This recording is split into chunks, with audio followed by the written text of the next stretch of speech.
Hello दोस्तों, स्वागत है आपका परीक्षा रणनीति के यूट्यूब चैनल में। और दोस्तों, आज हम आपके लिए पॉलिटी की दूसरी वीडियो लेके आए हैं, जो कि आपके आने वाले आगामी परीक्षाओं जैसे कि वीडियो, खनिज सहायक, समीक्षा अधिकारी इत्यादि सभी परीक्षाओं के लिए इम्पोर्टेंट ये 20 क्वेश्चनों की सीरीज़ है। तो आप वीडियो के साथ एंड तक बने रहिए और जो भी क्वेश्चन आपको इम्पोर्टेंट लगते हैं उनको नोट डाउन करते चलिए।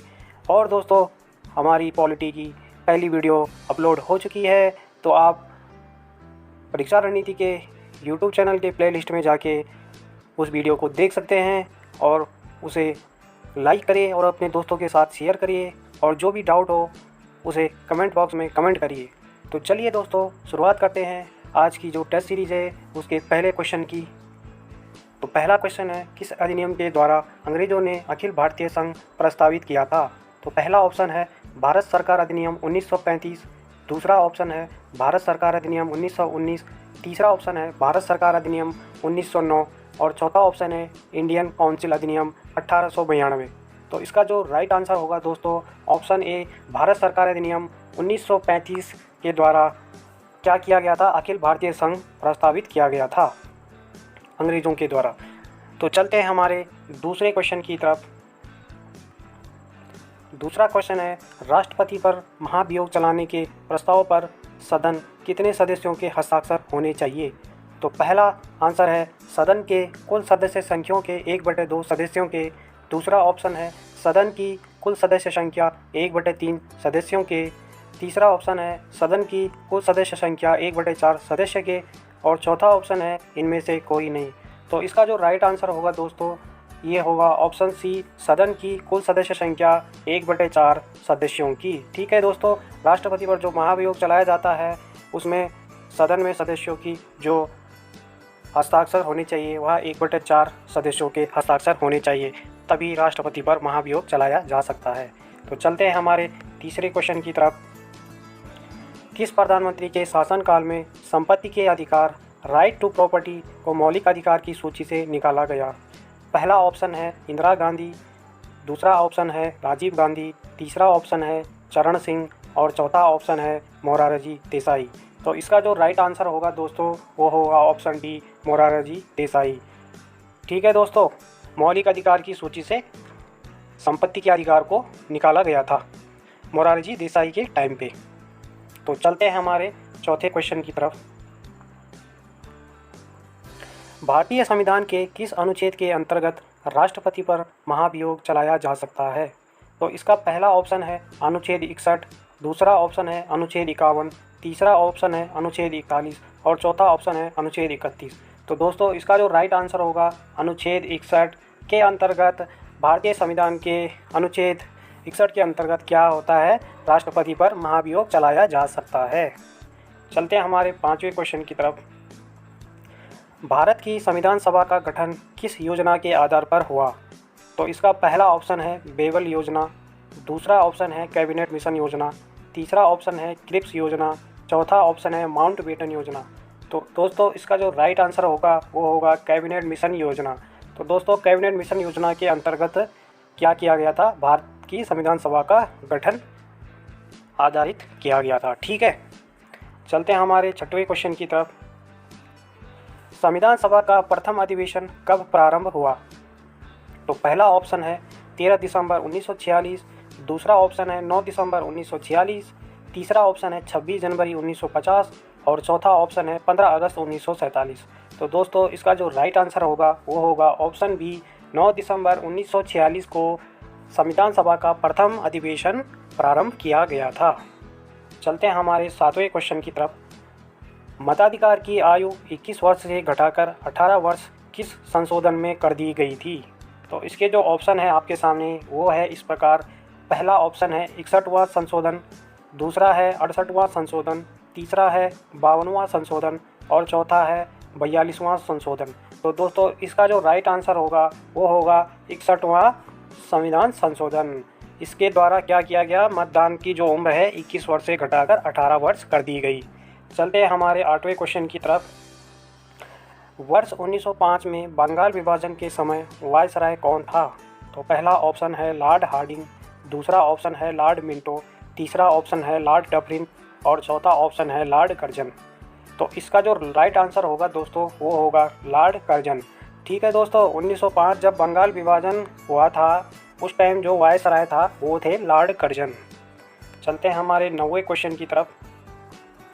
भारतीय राष्ट्रीय कांग्रेस की सबसे पहली महिला अध्यक्ष कौन थी? तो पहला ऑप्शन है आपके सामने विजय लक्ष्मी पंडित, दूसरा ऑप्शन है भीकाजी कामा, तीसरा ऑप्शन है एनी बेसेंट और चौथा ऑप्शन है सरोजिनी नायडू। तो इसका जो राइट आंसर होगा दोस्तों वो होगा एनी बेसेंट। ठीक है दोस्तों, भारतीय जो राष्ट्रीय कांग्रेस की जो सबसे पहली महिला अध्यक्ष थी वो थी एनी बेसेंट, याद रखेंगे। चलते हैं हमारे 10वें क्वेश्चन की तरफ। गदर पार्टी की स्थापना किस वर्ष हुई थी? पहला ऑप्शन है 1905, दूसरा ऑप्शन है 1909, तीसरा ऑप्शन है 1913 में और चौथा ऑप्शन है 1918 में। तो दोस्तों इसका जो राइट आंसर होगा वो होगा 1913 में क्या हुआ था? गदर पार्टी की स्थापना हुई थी। चलते हैं हमारे 11वें क्वेश्चन की तरफ। निम्नलिखित में से कौन सा नेता कांग्रेस के गर्म दल से संबंधित था? तो पहला ऑप्शन है GK गोखले, दूसरा ऑप्शन है अरविंद घोष, तीसरा ऑप्शन है दादा भाई नौरोजी और चौथा ऑप्शन है SN बनर्जी। तो दोस्तों इसका जो राइट आंसर होगा वो होगा अरविंद घोष। ऑप्शन बी इसका राइट आंसर होगा। ठीक है दोस्तों, जो कि गर्म दल से संबंधित था। 12वां क्वेश्चन है आपके लिए। गवर्नमेंट ऑफ इंडिया एक्ट 1935 को किसने दास्ता का एक नया अधिकार पत्र कहा था? तो पहला ऑप्शन है राजेंद्र प्रसाद, दूसरा ऑप्शन है सरदार पटेल, तीसरा ऑप्शन है जवाहरलाल नेहरू और चौथा ऑप्शन है महात्मा गांधी। तो दोस्तों इसका जो राइट आंसर होगा वो होगा ऑप्शन सी, जवाहरलाल नेहरू ने गवर्नमेंट ऑफ इंडिया एक्ट 1935 के दस्तावेज का नया अधिकार पत्र कहा था। ठीक है, 13वां क्वेश्चन है। स्वराज मेरा जन्मसिद्ध अधिकार और उसे मैं लेकर रहूँगा, यह किसने कहा था? यह कथन किसका था? तो पहला ऑप्शन है सुभाष चंद्र बोस, दूसरा ऑप्शन है महात्मा गांधी, तीसरा ऑप्शन है अरविंद घोष और चौथा ऑप्शन है बाल गंगाधर तिलक। तो दोस्तों इसका जो राइट आंसर होगा वो होगा बाल गंगाधर तिलक। ठीक है, बाल गंगाधर तिलक ने कहा था स्वराज मेरा जन्मसिद्ध अधिकार है, उसे मैं लेकर रहूँगा। चलते हैं हमारे 14वें क्वेश्चन की तरफ। निम्नलिखित में से किसे भारत में स्थानीय स्वायत्ता शासन का जनक माना जाता है? तो आपके सामने ऑप्शन है ये। पहला ऑप्शन है लॉर्ड रिपन, दूसरा ऑप्शन है लॉर्ड कर्जन, तीसरा ऑप्शन है लॉर्ड कैनिंग और चौथा ऑप्शन है लॉर्ड डलहौजी। तो दोस्तों इसका जो राइट आंसर होगा वो होगा ऑप्शन ए, लॉर्ड रिपन, स्थानीय स्वशासन का जनक। 15वां क्वेश्चन है आपके लिए दोस्तों।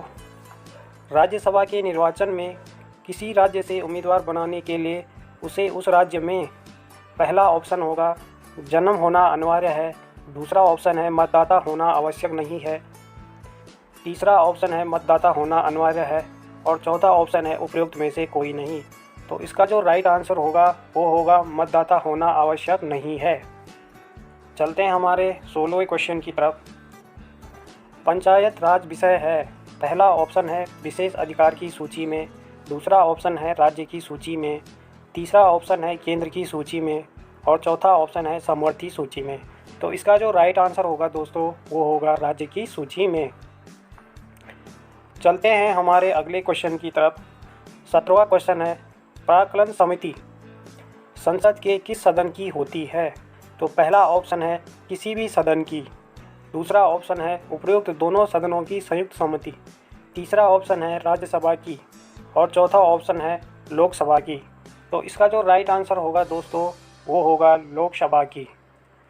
चलते हैं हमारे 18वें क्वेश्चन की तरफ। स्वतंत्र भारत में राज्यसभा के प्रथम सभापति कौन थे? तो पहला ऑप्शन है BD जत्ती, दूसरा ऑप्शन है डॉक्टर जाकिर हुसैन, तीसरा ऑप्शन है डॉक्टर सर्वपल्ली राधाकृष्णन और चौथा ऑप्शन है बलिराम भगत। तो इसका जो राइट आंसर होगा दोस्तों वो होगा option C, doctor Sarvepalli Radhakrishnan ji. ठीक है, स्वतंत्र भारत के क्या थे ये? राज्यसभा के प्रथम सभापति। चलते हैं हमारे 19वें क्वेश्चन की तरफ। भारतीय संविधान की प्रस्तावना कितनी बार संशोधित की गई है? तो पहला ऑप्शन है एक बार भी नहीं, दूसरा ऑप्शन है एक बार, तीसरा ऑप्शन है 2 बार और चौथा ऑप्शन है 3 बार। तो इसका जो राइट आंसर होगा दोस्तों वो है ऑप्शन बी, एक बार। ये हुई थी 1976 में इंदिरा गांधी जी के टाइम पे एक बार हुआ था। चलते हैं हमारे 20वें क्वेश्चन की तरफ। संविधान की 9वीं अनुसूची में रखे गए एक्ट को किस अनुच्छेद ने बचाया? तो पहला ऑप्शन है अनुच्छेद 33D, दूसरा ऑप्शन है अनुच्छेद 32C, तीसरा ऑप्शन है अनुच्छेद 31B और चौथा ऑप्शन है अनुच्छेद 30A। तो इसका जो राइट आंसर होगा दोस्तों वो होगा ऑप्शन सी, अनुच्छेद 31B में। ठीक है, संविधान की जो 9वीं अनुसूची रखे गए एक्ट को 31B में रखा गया है। तो दोस्तों